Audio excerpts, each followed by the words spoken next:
The U.S. government appears close to sending a long-range multiple rocket system to Ukraine. Russia sees such deliveries of heavy weapons as a provocative escalation.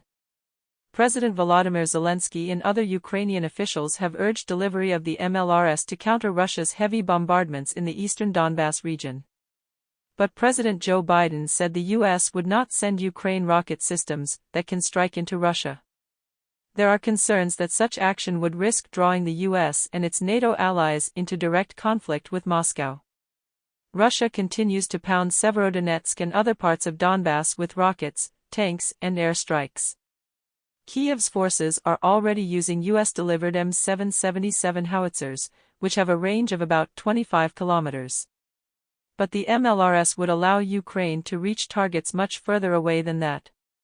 An M270 MLRS battery can fire a range of munitions, with the most advanced able to hit targets up to 300 kilometers away. However, it can also fire shorter-range rockets with a range of around 70 kilometers.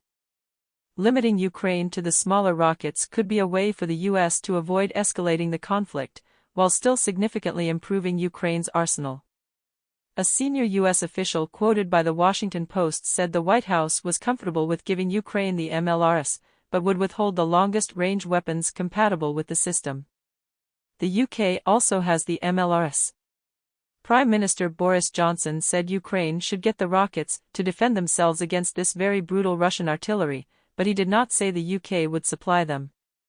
The U.S. used the MLRS to destroy major Iraqi targets in the 1990-91 Gulf War and in 2003. Russia sees proxy war.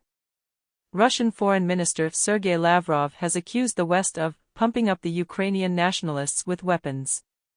He said the West was waging a proxy war against Russia which, he warned, would mean inevitable escalation. Last week, a presenter on Russian state TV said the U.S. would be crossing a red line by supplying the MLRS to Ukraine, and it would be seen as an attempt to provoke a very harsh response from Russia.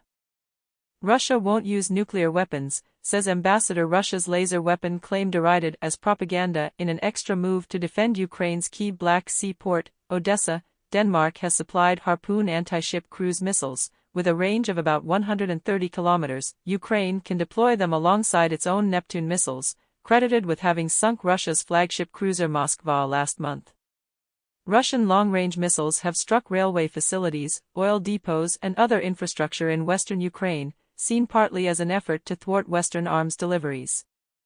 Meanwhile, Russia is reported to have fired its latest multiple rocket system against Ukrainian targets in the Kharkiv area, a weapon described as a giant flamethrower. Its use was reported by TASS news agency, quoting a Russian security official. The TOS-2 Tasachka is a thermobaric fuel-air weapon. It creates a massive explosion by igniting a gas cloud on impact, depriving anyone in the area of oxygen.